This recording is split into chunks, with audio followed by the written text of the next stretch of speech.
All right, friends, welcome back to another great episode of DrJRadio Live. Of course, I'm your host, Dr. J, broadcasting from the City of Laughs. That's the name for the day. You heard me say a bunch of names, but today is the City of Laughs for a good reason, because we have a real good comedian on the air. We're going to be talking about serious topics, people who died while performing, but then he's going to also make us laugh, which, remember, folks, if you don't laugh, if you're not laughing, you're not happy, and laughing keeps you alive much more longer. So with that being said, let me introduce our guest, the one and only Mr. Jeff Abraham. Jeff, welcome to the show. Dr. J, truly a pleasure. Now, tell me, did you get started in stand-up, I'm assuming? Well, let me correct you first. I'm not a comedian. I'm an entertainment publicist by trade who has represented some of the biggest names in comedy for almost my entire life. And then on the flip side, I'm a comedy connoisseur, a student of comedy, a historian of comedy, an archivist of comedy. So I live and breathe comedy 24/7, but I don't possess the performing skill of a comedian. We all know in the past, George Carlin was my favorite comedian of all time. Then we also have Andrew Dice Clay still alive. And what do you Joe Rogan does stand-up. Have you come cross paths with him? Well, Joe, I met once or twice briefly. As for Mr. Carlin, I was George Carlin's publicist for the last 11 years of his life. I worked with Andrew Dice Clay for about 7 or 8 years, and we're still staying in touch. And Rogan I have not worked with, but man, could there be a guy who's any hotter than Joe Rogan right now? Not only with an amazing podcast, but as a live performer, he's truly one of the best out there.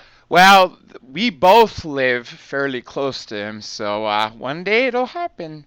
I could actually walk to his damn studio. It's only 5 miles away from where I am, because I'm in the valley, as you can tell from my area code. Now, and then he's also at the Comedy Store quite frequently here in Southern California. That's right, and he always talks in his podcasts about a bit that he did for his stand-up at the comedy club. Now, who do you think currently now is some of the best comedians that people don't know about? Don't know about? Well, I mean, we know Joe, right? Right. But there are so many. I mean, comedy has never been better.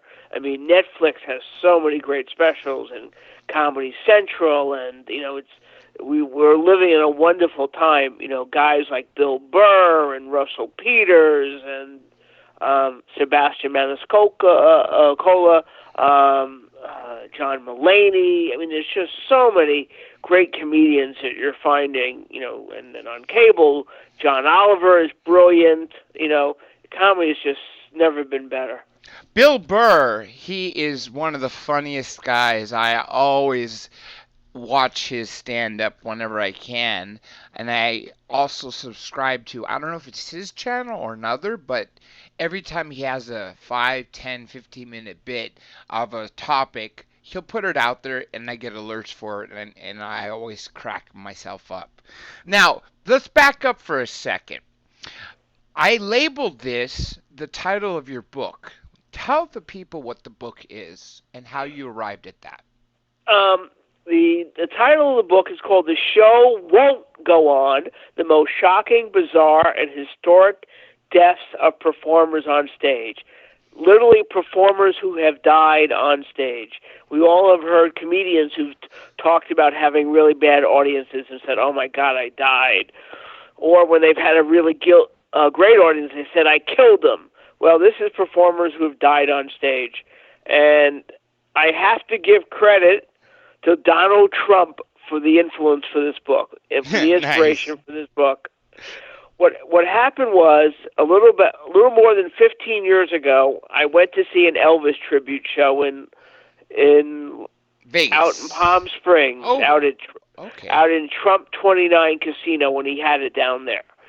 So at part of the show was a gentleman You probably don't know his name, but you know his voice. Ladies and gentlemen, Elvis has left the building. That's right. This was a man named Al Dvorin who worked with Elvis, and you hear that famous recording on Madison Square Garden and all of Elvis's live shows. At the end of the show, he was mulling about in the lobby talking to fans, and someone said, Al, when are you going to write a book? You've done it all. He goes, yeah, I know. I'll get to it. I said goodnight to him at 10:30 on a Saturday night.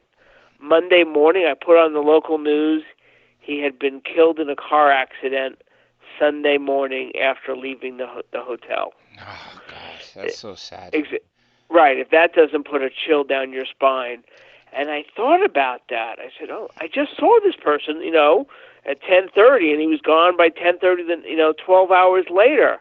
And then you think about it, how many times have people said, I should have seen that performer, and he died a week after, a week before or a week after. You've always heard that, and you've heard about performers like John Entwistle, The Who died in a hotel room with hookers and blow, allegedly, the night before The Who was supposed to go out there. Elvis died the night before he was supposed to start a tour. On the toilet, of all things. Absolutely. And then I knew about one or two performers who we'll get into who died on stage. And so I came up with this great title, The Show Won't Go On, and that's all I could come up with. And for like everybody in this town, they say they have a script or a book or we're going to direct. And all my friends said whatever. But one friend said to me, shut up or put up, let's do this book. And that was a gentleman who is now my co-author, Bert Kearns, who's an investigative journalist. And 3 years ago, we put pen to paper, and we managed to shape it and form it, and managed to find enough people who literally died on stage to fill a book. And we never thought there would be that many. We thought it would be part of it, but that is how the book came about. Before I ask you about some of these, including the one that I told you about before, Tiny Tim, what about Robin Williams, who is not on stage? Why would he commit suicide? What was going on in his brain? Well, you use the optimum word is brain. Unfortunately, and I've had a client who committed suicide. I represented one of the most brilliant performers named Richard Jenny, who committed suicide. And very often when people are dealing with clinical depression or bipolarism, not somebody who's just depressed because their career, their movie didn't do well at the box office, you always hear these ads on TV, may cause suicide. Some of these chemicals, there's a chemical imbalance in your brain. And that's what was happening, I believe. I'm not a doctor, but I don't think it was Robin was, depressed. Some people thought he may have had Parkinson's or some symptom of it, but it was probably the brain was doing one thing and the body was doing another. And it is one of the great tragedies of comedy to lose someone who was so brilliant, who I had the pleasure of meeting a few times, and was just second to none. It was one of the greatest losses of comedy. Chemical imbalance. I would love to talk to Tom Cruise about that. Do you remember the Matt Lauer interview? Right. Yeah, he totally got offended about chemical imbalance and all this psychiatric medicine, but that's a whole other story. Anyhow, let's talk about some of the people who did pass away on stage. Like I said, Tiny Tim. Let's talk about the gentleman you mentioned. It's funny, when doing this book, there's always a couple of names that everyone knows, and then I found countless more. Let's start with Tiny Tim. We all know him, Tiptoe Through the Tulips, Yep. Married on on the Tonight Show, one of the biggest audiences 50 years ago on Laugh-In. Well, he was not in the best of health. He had a heart attack. He was performing at a ukulele convention and had a heart attack. And the doctor said, you need to take a time off. You need to take a year off and recoup. And he went back to Minnesota where he was living, and he wound up performing at a women's auxiliary club. Not exactly a glamorous place to have a farewell performance. But towards the end of the show, he looked rather pale, and his wife said, "Are you doing okay?" He says, "I'm not feeling so well." And he had just played his trademark Tiptoe Through the Tulips and started to walk off stage where he had a heart attack, and he was dead by the time before he got to the hospital. Another famous performer who died while performing, which we all know, is Harry Houdini. No, actually he did not. If we watch the movie, we think he died on stage. What happened was Houdini was a little man, but he had an amazing strength and endurance. He could hold his breath probably close to 2 to 3 minutes underwater. Did some amazing, dangerous stunts that required physical endurance. So at one point, he was giving a lecture, and he invited a couple of college students backstage, and one of the students said, "Is it true, Mr. Houdini, that you are so strong that you could take blows to the stomach and you would not feel the pain?" And he was reading his mail, and he was really not paying attention. He said, "Yes, that is true." And as he got to get up to brace himself, a student, and I use that in quote because there's always been controversy, laid a couple of shots into Houdini's stomach.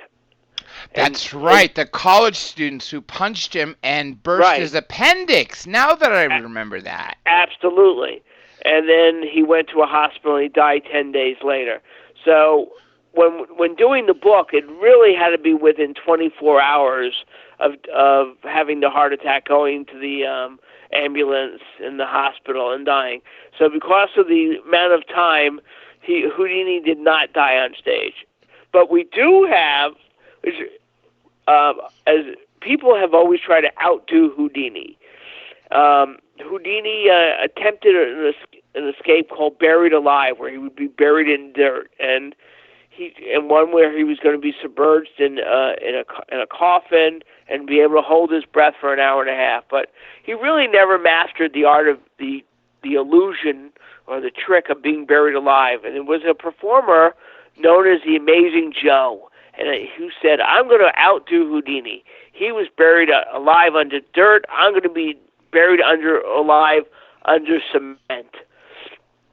And on Halloween, on one of the anniversaries of Houdini's death, the Amazing Joe unfortunately did not do the planned escape and met his demise. And it was being filmed for local television. I remember seeing this probably post after it happened on probably YouTube or somewhere. Wasn't it like the coffin collapsed from the weight of Absolutely, from the prick. He did not realize the weight of the cement, and you all of a sudden heard a crack of the plexiglass casket, and his son, the Amazing Joe, was there. The Amazing Joe Jr. was there, and we interviewed him for the book, and it was tragic. It was such a tragedy, for him for a son trying to reconnect with his father and be there, and he's trying to now get people to remember his father and maybe possibly do a documentary about his father. Now, let's talk about some other people who passed away. I know there was a magician. I don't know his name, but he passed away on stage. They thought that was part of his act for comedy. And when he was, after it was a heart attack, he leaned back or started kind of collapsing. So they draw down the curtain. Well, one of the most famous magicians who died on stage was a gentleman named Chung Ling Soo. Mm-hmm. And he did what is known as the bullet catch trick, where you try to catch a bullet after being fired from a gun or a rifle. And this trick is performed nightly by Penn and Teller. Yes. In their show in Las Vegas. Too. Say again? Chris Angel too, actually. He's done that. I don't know if Chris does it. David Blaine did a bullet catch on television. Mm-hmm. Penn Jillette, who was interviewed for the book, we talked to him about his theories and thoughts. But Chung Ling Soo was an Oriental magician, one of the biggest stars in all of vaudeville in the early 20s. In the teens. And he had a couple of pistols fired at him, and he was going to scoop the bullets up like a little tray. Unfortunately, the bullets hit his chest, and he collapsed, and he fell to the ground. And he said, for the first time in English, I've been shot, which shocked the entire audience because Chung Ling Soo was supposedly Asian. Why would he be speaking English? It turns out he was not Asian at all, but a gentleman named William Robinson. I see. So he even fooled him in death. And he was one of many magicians over the years. We've counted close to about 20 magicians who've died doing the bullet catch trick. Even though it's a trick, the element of danger is there. In fact, Houdini was going to perform the bullet catch trick as a tribute to his friend, but he was talked out of it, and he fell. And someone said, it's too dangerous. We would rather you not risk your life for such a trick. I see Third Phase of Moons in the chat. Welcome, Blake and Brent from Hawaii. And they said, these guys come to mind. I'm going to read it word for word for you. Please. They said, these guys come to mind. Dale Earnhardt and Karl Wallenda died during a notorious 1978 cable wire walk between two 10-story hotel towers in San Juan, Puerto Rico. Absolutely. Karl Wallenda is the ending of our book. Everybody but Karl, we wanted to do a book about performers who would be dying unexpectedly, as opposed to people whose job and occupation, where an element of death could happen at any moment. So that's why we did not include stuntmen and athletes. We'll get to Earnhardt in a second. But Karl Wallenda is part of the great Wallenda family. His grandson today carries the tradition, who's walked across Broadway and Times Square and the Grand Canyon. And he just recently walked a year or two ago. What was it, in Chicago or something? In Chicago, and most recently across Broadway in Times Square. And Karl Wallenda's family, goes back hundreds of years. That circus family, and they were doing this a stunt called the Human Pyramid at one point in the early '60s, and two members of the family periled and fell to their death. One was paralyzed. And the following year, they did it again, and there was tragedy. So they're almost the opposite of our book. The show won't go on. They believe in the show must go on. And there's video of Karl Wallenda on YouTube and some amazing photos. So I needed to license the photos, and we tracked down the photographer who took those famous photos we see. And then I didn't realize it. Wait a minute, not only did he take the photos, he was an eyewitness. So we have an amazing eyewitness account of Karl Wallenda, who was a little bit in age. He was not as young and agile as he had been once before, but it wasn't that long ago that he was still breaking Guinness Book of World Records. So your listener is absolutely right. He was walking across two buildings in San Juan, Puerto Rico, as a publicity stunt for a local circus. And he fell to his death about 125 feet to the ground. And the photographer took the photos, went to give them to the newspaper, and the newspaper said, "What are you doing here? You're due back at the circus." He goes, "What are you talking about?" "Oh, Karl's daughter is going to go on and perform that night." So talk about the show must go on. That's what they live for. And Karl lived by the philosophy, I would rather die on the wire than in bed.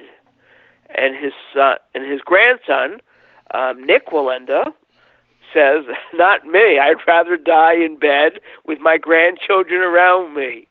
And he said, when I'm performing with another member of the family, we use an airbag, and for insurance reasons, he's had to be tethered to the line. But if he's performing on his own, it's different. And that is an occupation that literally risks death, and it's amazing. We interviewed Nick to talk about that. Now, Dale Earnhardt is a wrestler, and we all know wrestling, it may not be real, is really more theatrics. And also, he didn't die in the ring. He was being lowered down by a cable when the cable snapped, and he wound up plummeting to his death. And that's really the only athlete in the book. I mean, we do talk about circus performers to some extent, people who are shot out of cannons and things of that nature. But like I said, we didn't include bullfighters.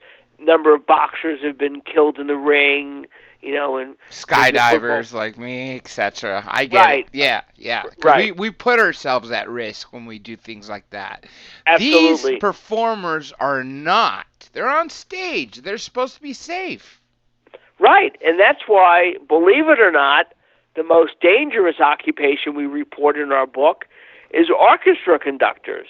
People would have thought, circus performers, magicians who had bullet catch, but you have these performers who are in their 50-plus years old, who travel the world, and we all know that we've always heard about blood clots of people, being on in that situation on an airplane, eating terrible hotel and airplane food, being the stress of being in foreign countries and the stress of doing a different show every night, and the physical exertion of conducting an orchestra. We've had more orchestra conductors died unexpectedly of a heart attack. And that's what made the book unique, was the scenarios and these stories. Now, let's talk about some other people that are included in your book. And comedy, and I will tell you, if I can give you any take-it-away advice, if you're going to die on stage, it's best not to be a comedian, because people think they think it's a comedy act. Exactly. And there's a performer named Tommy Cooper. His name checked in the John Lennon song "Give Peace a Chance." He did a comedy magic act very similar to a gentleman we know here in America as the Amazing Valentine, where tricks would go wrong.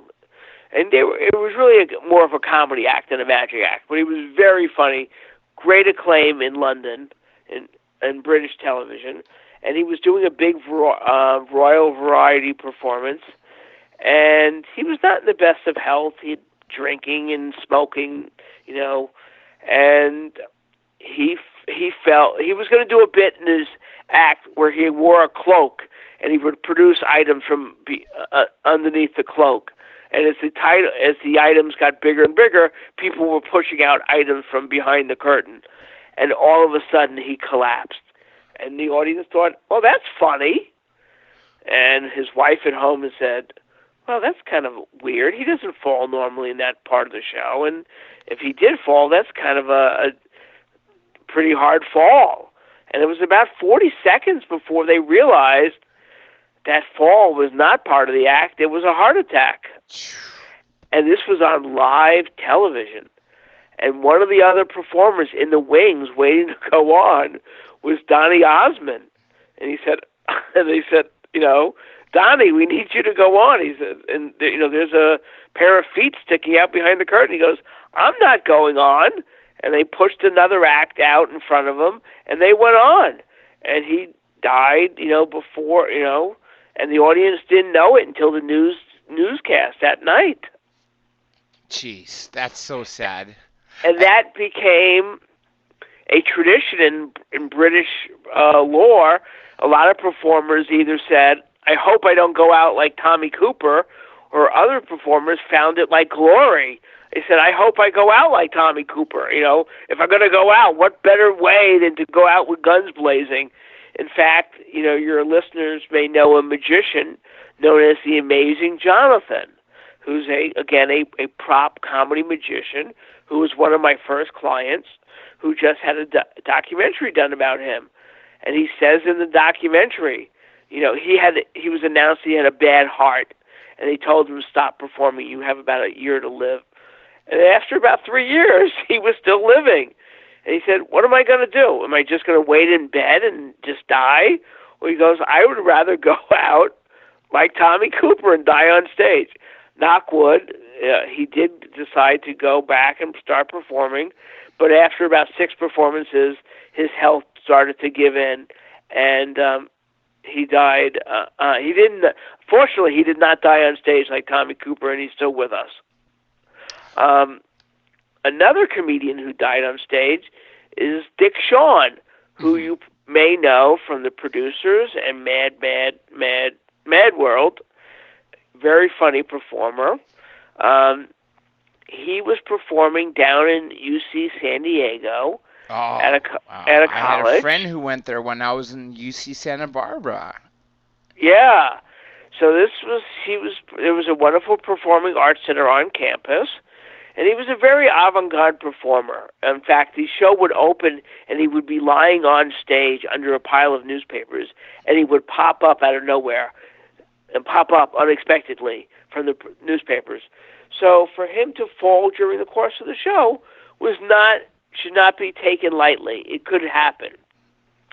So at one point in the show, he says, pretend an atomic blast goes off, and everyone around us is gone, except for the people in this room, and I am your leader. And almost on cue, he collapsed. Now, wouldn't that be a great setup for a punchline? But it wasn't a punchline. He was dying, right? He had the heart attack, fell to the stage. His son, Adam, who we interviewed for the book, is the stage manager in the back of the house. And again, like Tommy Cooper says, my dad doesn't fall like that in that part of the show. And that's a kind of hard fall. I don't know if that's right. So he's on the headset and goes to one of the guys backstage, check on him. And they go to check on him. And he goes, check if he's everything okay. He goes, was he breathing? And the stage manager goes, I don't know. I couldn't tell. So Adam runs out from back of the house and sees that he had a heart attack. He's not breathing. And the audience at this point is trying to figure out. Some people think it's part of the show. People are yelling, take his wallet. Oh, that's so mean. That's so mean. Because they thought it was a comedy act, right? Absolutely. And it went from comedy to tragedy in a matter of moments. And without giving it away, he died on stage, literally on stage. Is it the most common deaths that occurred on stage, was it from heart attacks? A heart attack, but we have performers who've been assassinated, like Dimebag, and magicians. Like I said, performers have been shot on stage through the bullet catch. A performer has been accidentally hung, and things of that kind of nature. But accidentally hung? Yeah, like a hanging by a noose during a. But it's probably the heart is the most unexpected to go out. And carrying on the comedy tradition, one of the most famous deaths was with Albert Brooks's father. And we all know Albert Brooks, the great comedian. And his brother was also a comedian who we know better as Super Dave.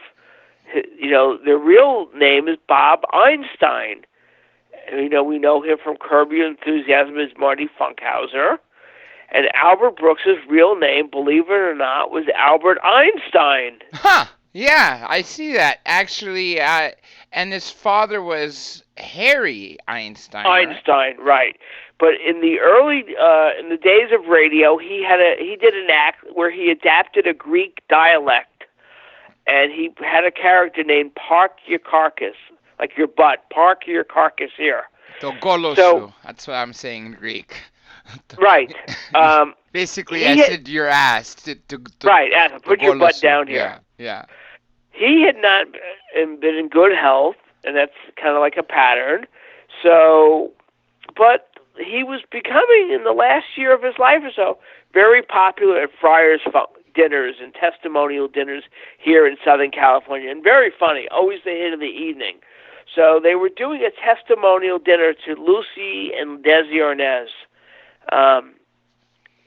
and it was one of those star-studded nights with every big comedian there in town. And he got up, and to use a show business cliche, he killed that night.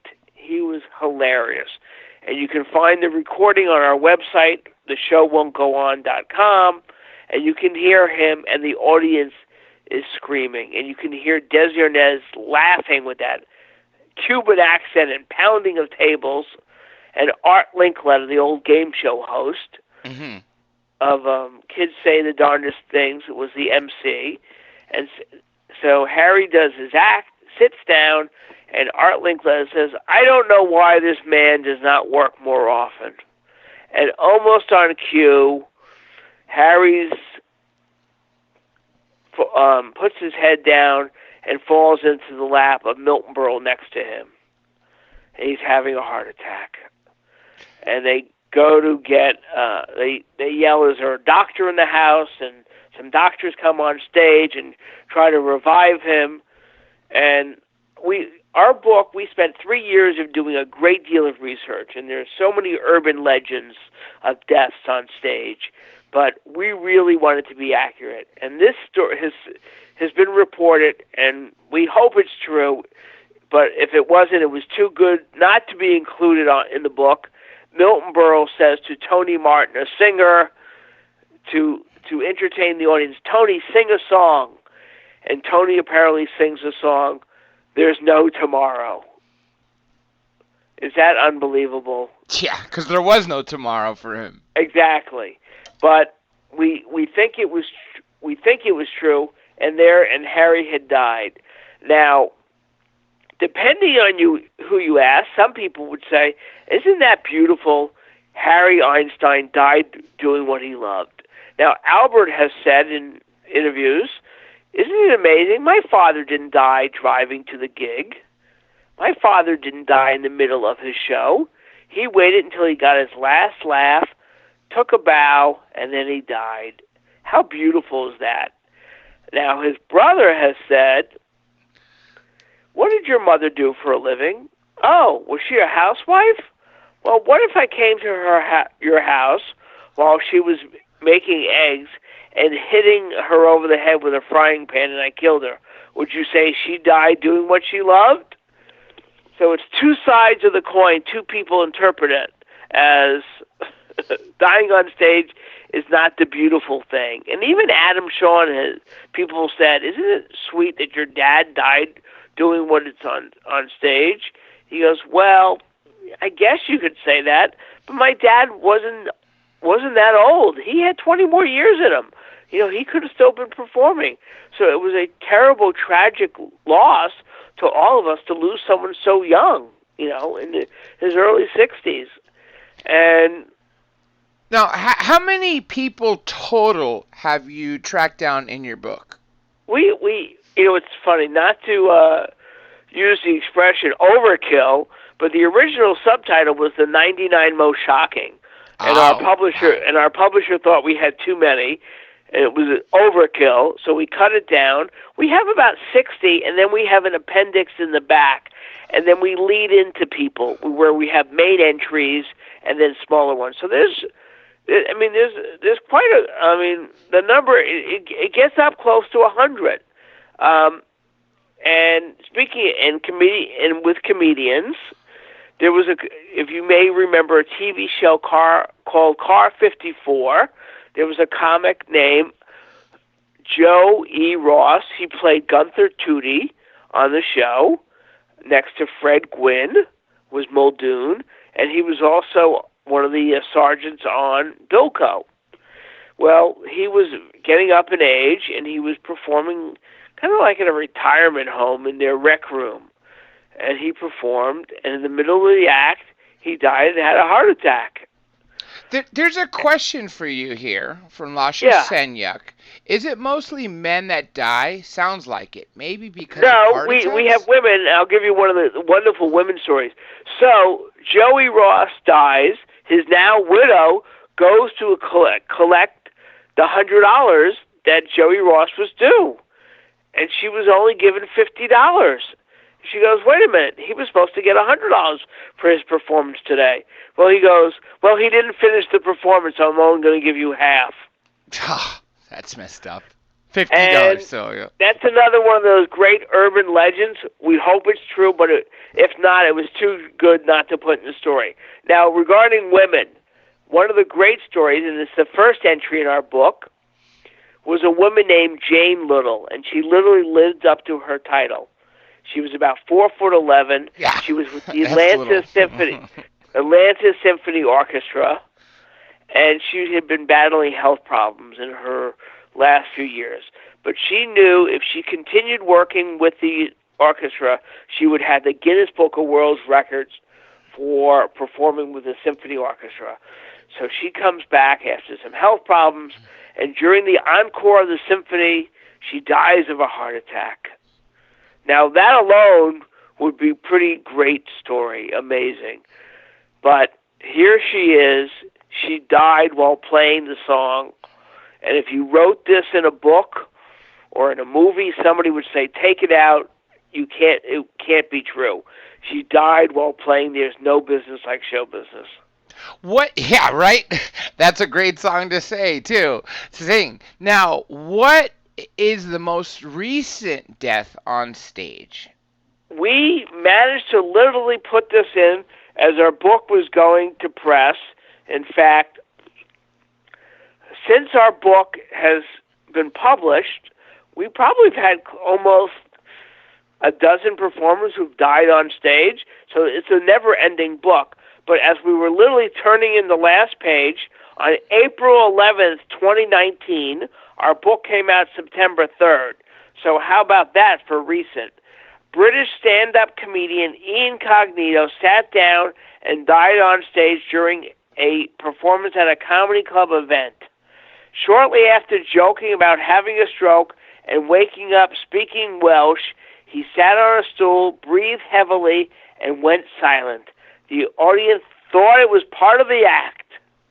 Of course, but he died at age comedy. 60. Yeah. Wow, that's really sad.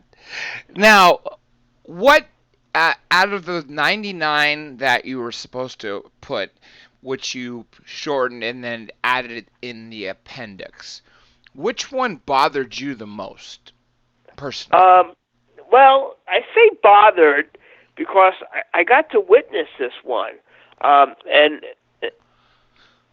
this is probably the most famous death that has happened, but no one has ever seen it, but they've only heard about it. Most people have thought they've seen it. And let me tell you what happened. Dick Cavett had a guest die during the taping of his TV show in 1971. And people have sworn they have seen it. Dick Cavett says about 20 people come up to him a year and said the look on your face when that person died was amazing. And he would always say, were you in the audience that night? If you weren't, you never saw it. Well, Dick has been talking about this since 1971.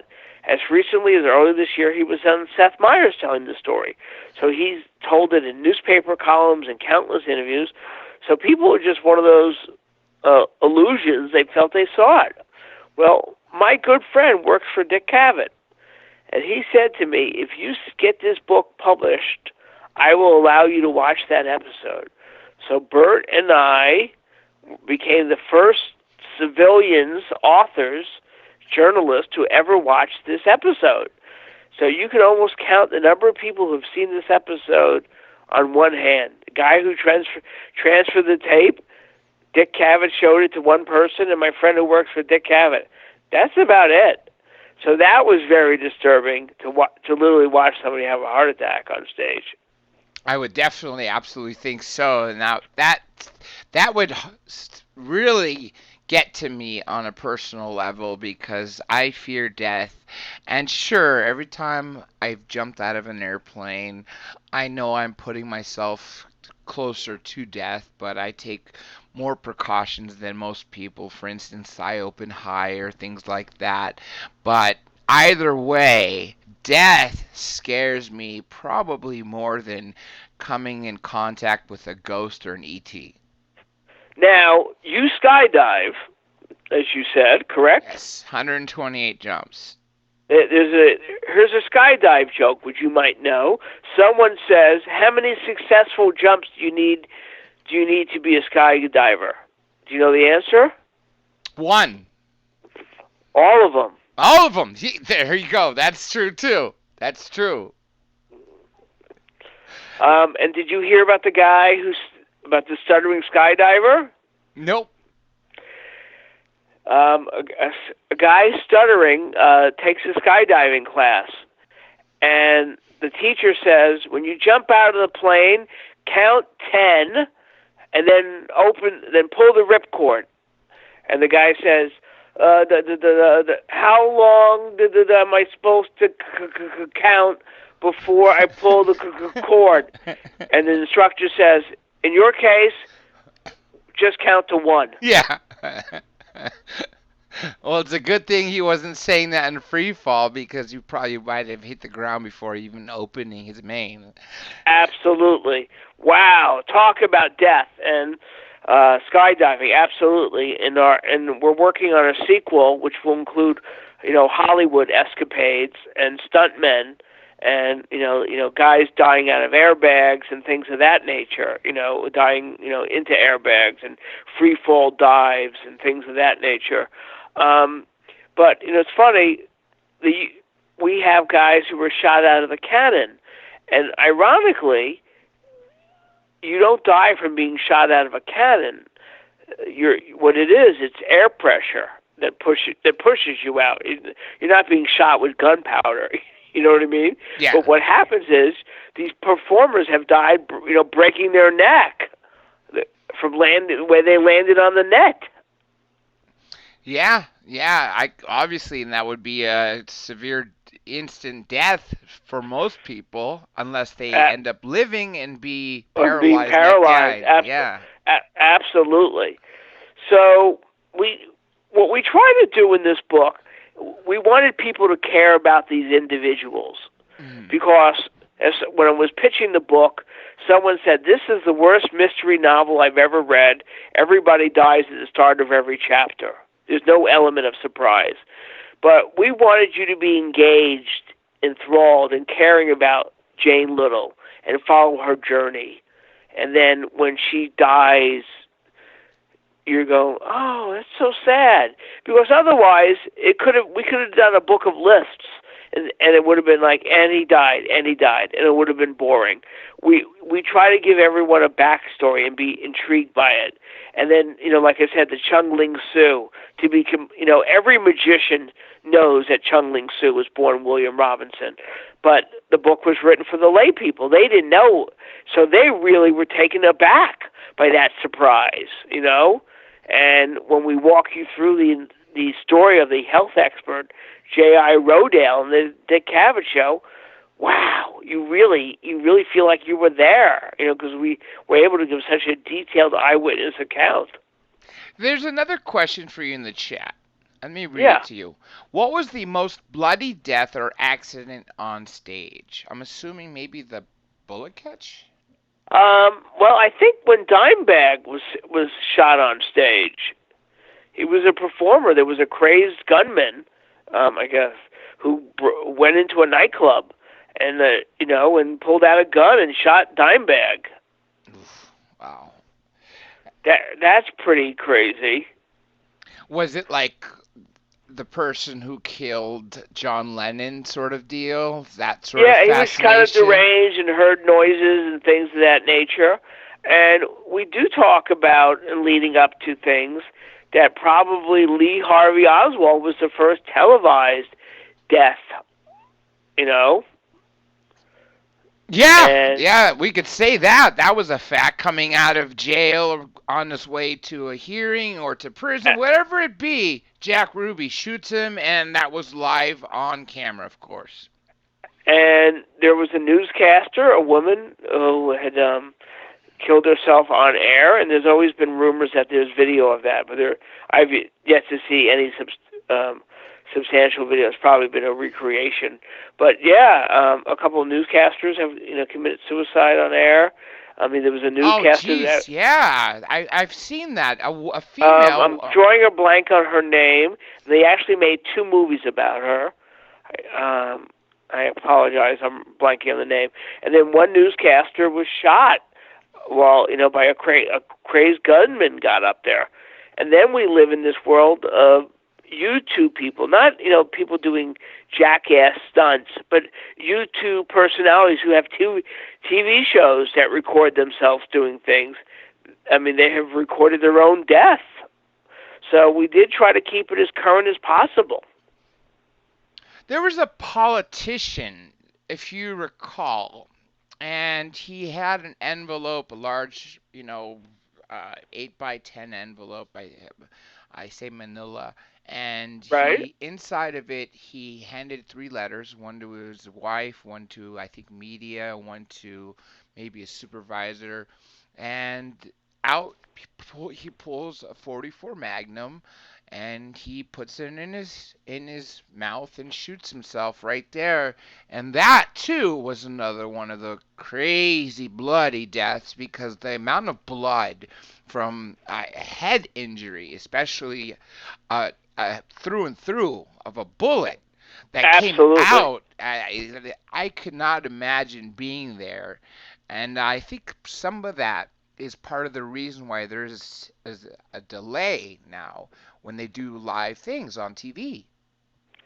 Yeah, yeah. I mean, there was a number of years ago. There was somebody on a freeway, with a gun, pulling at things to that. And there's, as you know, people are trying to be this expression be, suicide by cop. These people. Yes. In fact, yes. I was watching this thing last night. I think someone may have been, mentally challenged, for lack of a better term, and they called in that somebody has a gun, and the police comes out there, and there's a guy with his hand in his pocket, and the cop is talking to him and said, take your hands out, let me see your hands, and he won't do it, and they're back and forth, and he says, I have a gun, I will shoot, and they back and forth, and then all of a sudden backup came, and they were able to de-escalate the situation, and it turns out the guy didn't have a gun.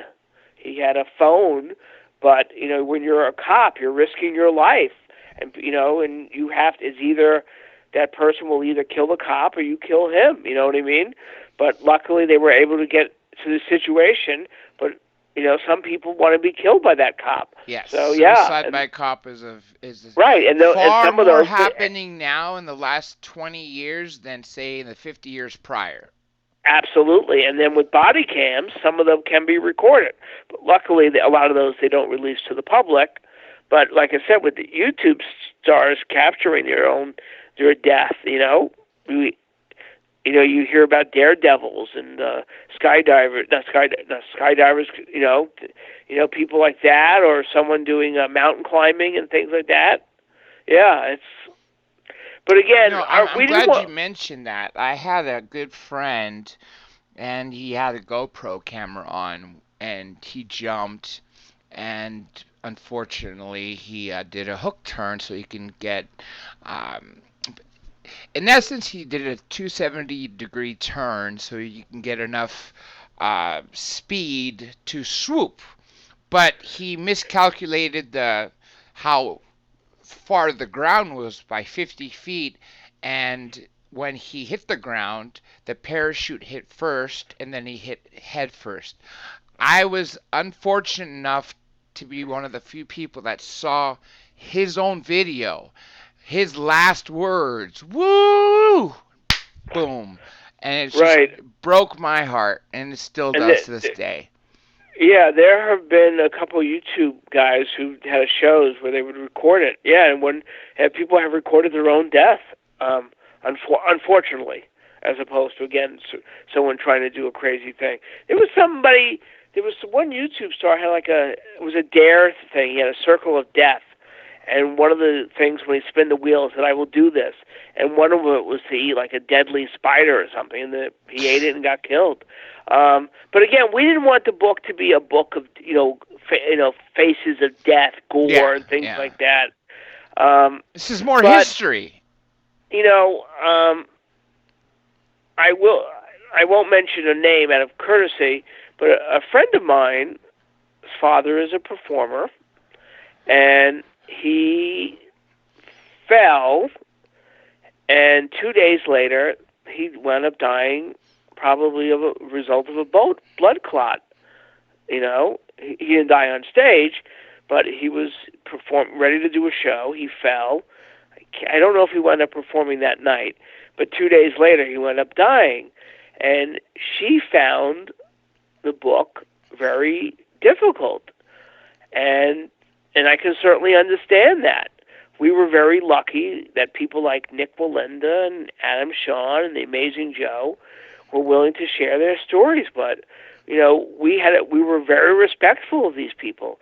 We were not trying to be snarky. Like I said, when someone says, sing a song, and they sing There's No Tomorrow, or Jane Little dies while there's, you know, playing There's No Business Like Show Business, those happen to be ironic.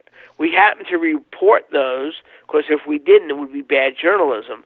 But we were not, at no point were we laughing at that person who died, you know, while conducting or falling off the stage or having an incident, you know?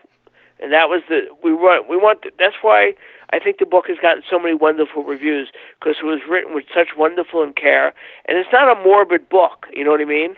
Of course, yeah. Like I said, history. It's more history. Absolutely right, and yeah, I mean, when people go to a bookstore, they're going to find this in the performing arts section, but not in the humor section. You know what I mean? It's very easy. People can think, yeah, you know, when doing interviews, we remind people we're talking about comedians and things. They're more ironic than funny, you know? Was the person that you saw die the inspiration for why you wrote this book in the first place? Like I said, the inspiration was being with someone, you know, and having them die 12 hours later, you know, and it just hit me, because, you know, people who saw Tom Petty in concert, and he died, a week after his concert at the Hollywood Bowl, so many people said, I just saw him, you know, 4 days ago when he died. Or somebody said, I could have gone to that concert, but I missed him, and now I will never see him. So it was not so much the dying, the death that inspired me, but more the stat of people who, you know, like I said, that they didn't complete a show, or they were just about to do a show. You know, one of the Ritz Brothers died, you know, when they were out on tour. Yeah, and this I didn't know that. Yeah, this is, now here's an entry from here are two entries from our sequel, Hollywood Stories. Again, they were not on stage. Edgar Bergen, the great ventriloquist, had announced his retirement, and he was playing, was going to do a 10-day engagement at Caesar's Palace in Las Vegas, co-headlining with Andy Williams. And he was 3 days into a 10-day engagement. At the end of every night, he would give this little curtain call. It is time to pack up, my little friends. Every show must have a beginning and end, and I thank you for being a wonderful audience, but tonight, this is my end.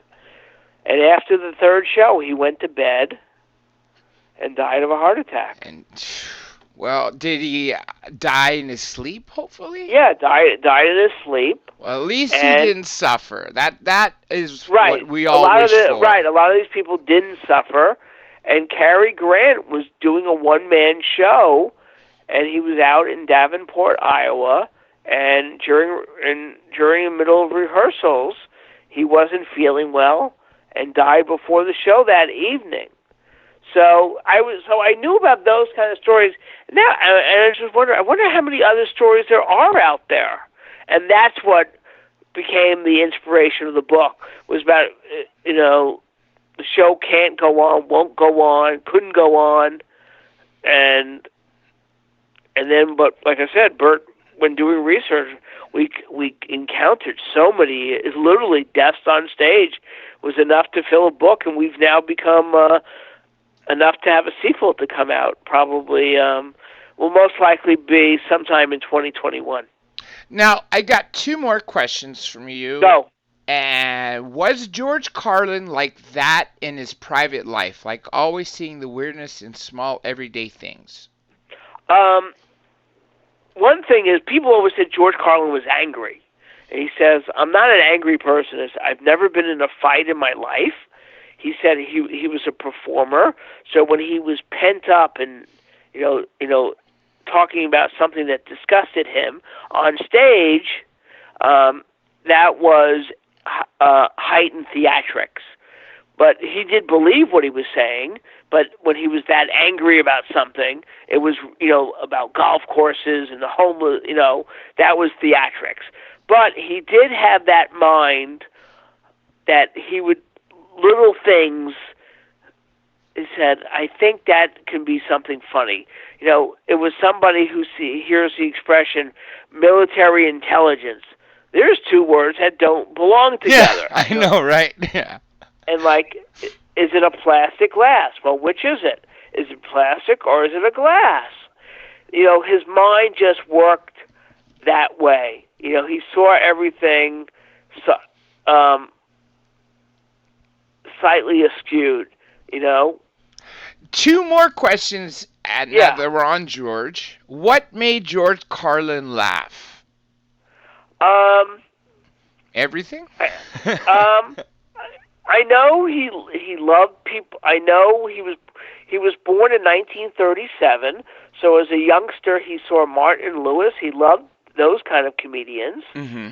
I do know he was a fan of Louis Black and Richard Jeni. Mm-hmm.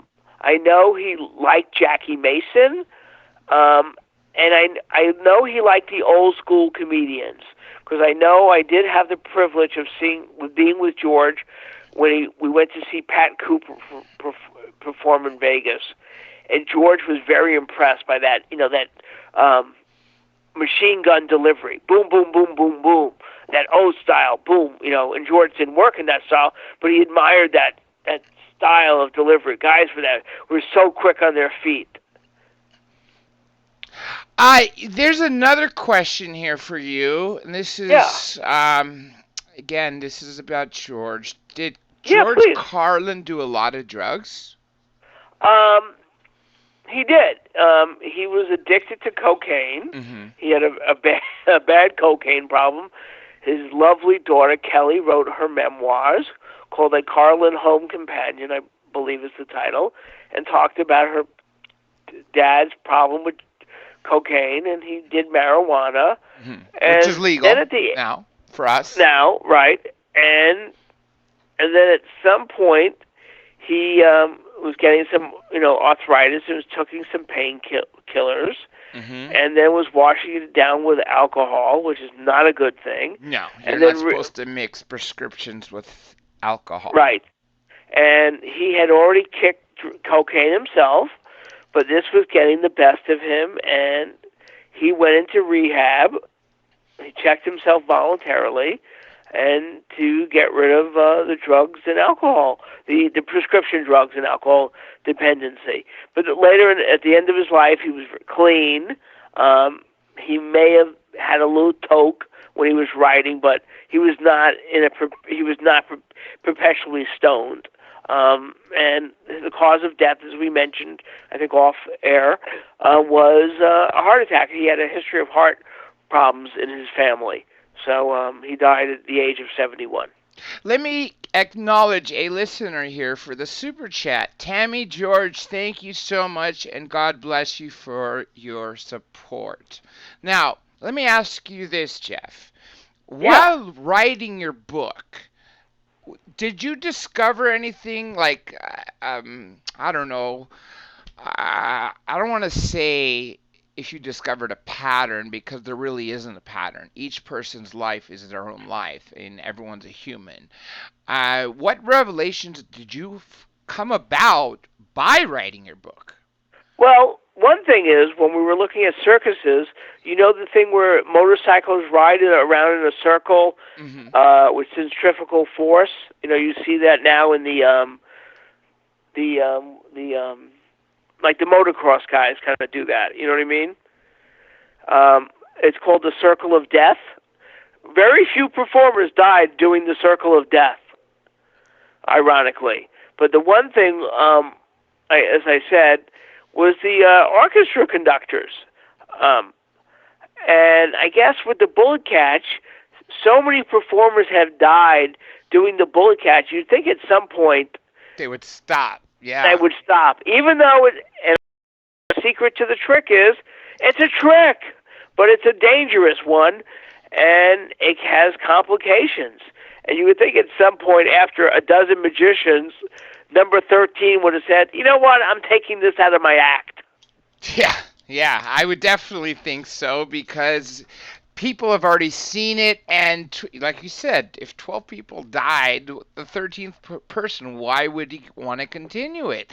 Maybe because he wanted to be better than the others, but right. If he ends up dying, or people think they have a better method, they can do it better, and it is dangerous. Penn tells us in the book, he said, what we do in our act is the same philosophy Houdini did. We don't do anything more dangerous than sitting in a chair. But we all know that stuntmen, as you know, and skydivers take all the precautions in the world. That's right. But there's an element of danger. Houdini and stuntmen, the airbag, and this and that.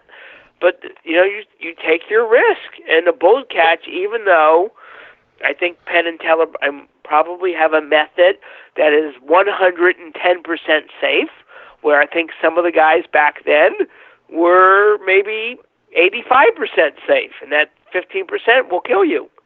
One of the big reasons I love Penn and Teller so much is because they're not just magicians. They add a comedy act to it. Absolutely. And I know someone who knows Teller to try to get him for an interview, but how's it going to work if he doesn't want to talk? That's his whole persona. Well, he does talk. Well, I've seen him talk during interviews. Yeah, and when he had a movie out, and he does talk. But usually on act, it's the persona. But he does talk. They're brilliant comedians. Very funny. Yeah, but they're more I would say they're magicians first, and comedians second, as opposed to the Carl Ballantine and the Tommy Cooper, where everything goes wrong. Where with Penn and Teller, they're doing some things that will fool anybody, even some of the best magicians. Now, who are some up-and-coming comedians that you know and work with that people should be aware of? I know we talked earlier about the top magicians, but I'm talking about up-and-coming. I got to tell you, I look at the list from the Comedy Store or the Improv or the Laugh Factory here in Southern California, and there are so many names of people I don't know. And then I listen to Sirius XM on the various channels, and there are guys I don't know. They're funny as hell. Yeah, and I will tell you, it doesn't have to be a household name. There are so many good people out there.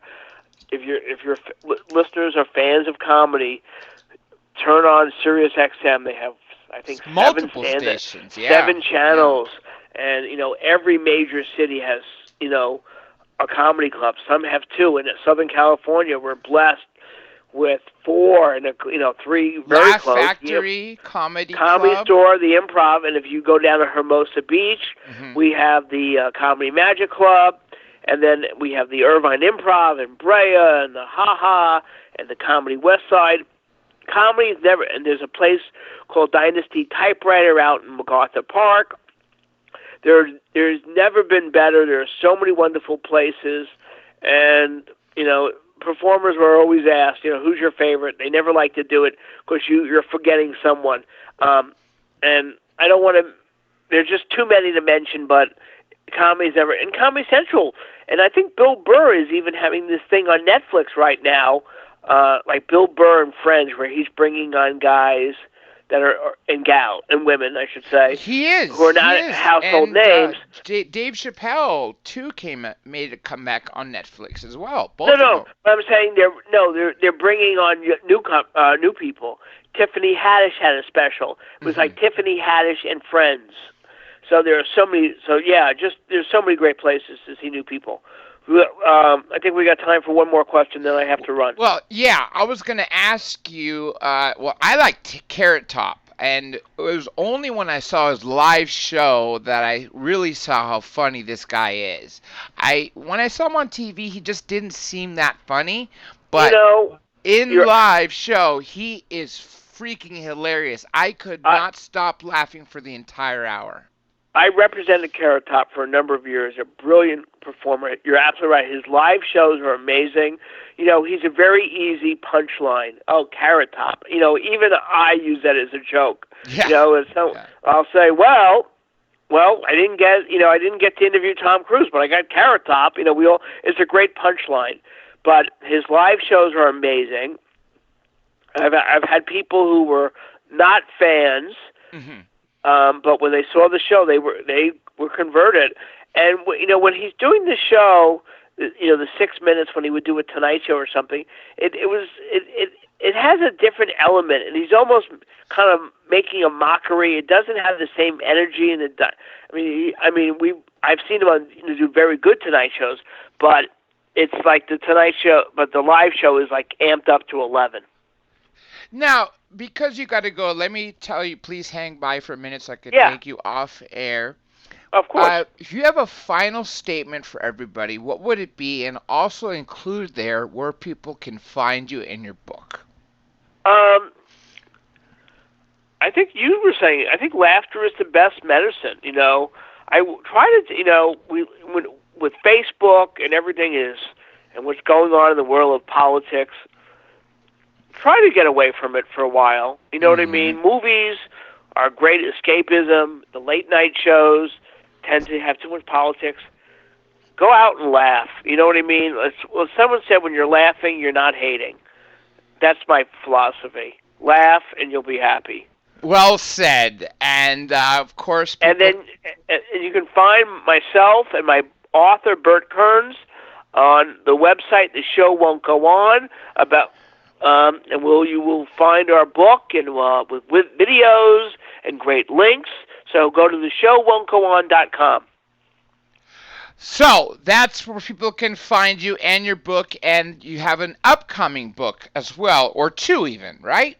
I think we have but that won't be out for a while, and you can find us on all the social media platforms, as they say, Twitter, Instagram, Facebook, and all that stuff. That's where you can find us. Now, let me tell everybody, Jeff is an amazing person. I was very lucky to have him today. I want to thank you all. Unfortunately, we did not get 2 hours tonight, but hey, we got 1 hour with a great person here. And also, remember, you see all my social media. Everything is under the same name, which is the name of the show, Dr. J Radio Live, DrJRadio Live.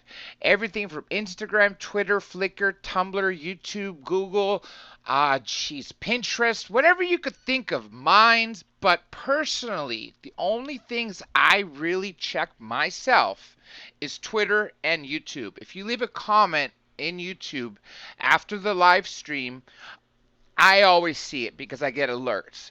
And that's me that usually responds. If you tag me on Twitter, that's me who will respond and usually retweet.